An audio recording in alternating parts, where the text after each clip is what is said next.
Saya kenyang ya dari bukan hanya pas di politik. Saya menjadi seorang taruna di Akademi Militer.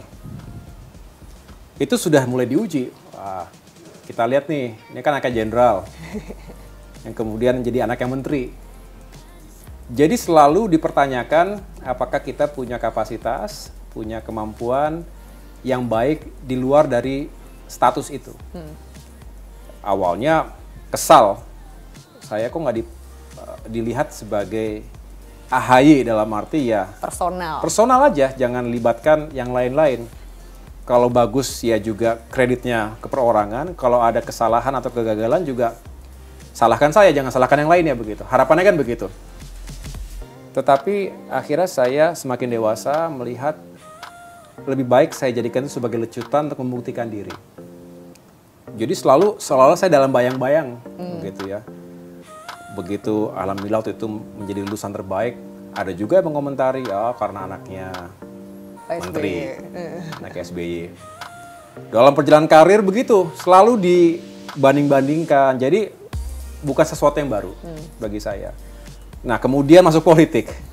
Masuk politik juga pertama tadi saya sampaikan tidak ada paksaan atau ketekanan, dan itu ada kesadaran diri sendiri. Kemudian juga pada saat menjelang kongres kelima tahun 2020 yang lalu, itu juga forum aklamasi. Jadi ada proses pemilihan Ketua Umum Partai Demokrat melalui mekanisme aklamasi karena kebetulan saat itu hanya ada satu calon dan itu mendapatkan dukungan penuh dari seluruh pemegang suara yang sah, yaitu para ketua DPD dari 34 provinsi dan juga para ketua DPC 514 kabupaten kota. Artinya juga tidak bisa kemudian dianggap dinasti. Dinasti itu kan kalau tidak ada pemilihan langsung diturunkan seenak-enaknya, ditunjuk. Ya kamu ya sekarang jalankan tanpa ada mekanisme yang demokratis. Kita menggunakan ADART, kita menggunakan tahapan-tahapan yang memang dipersyaratkan begitu. Dengan demikian, tentu apa yang terjadi di Demokrat bukanlah politik dinasti. Tetapi lagi-lagi, kalau ada yang mengatakan itu, saya anggap sebagai lecutan aja untuk membuktikan diri. Saya sampai kapanpun tidak akan bisa melepaskan diri saya sebagai seorang putra Pak SBY. Kualat saya kalau mengatakan seperti itu. Saya justru bangga dan bersyukur karena punya Pak SBY yang menjadi guru bukan hanya bagi Demokrat tapi buat bangsa ini. Menjadi pemimpin besar bukan hanya Demokrat tapi buat bangsa ini.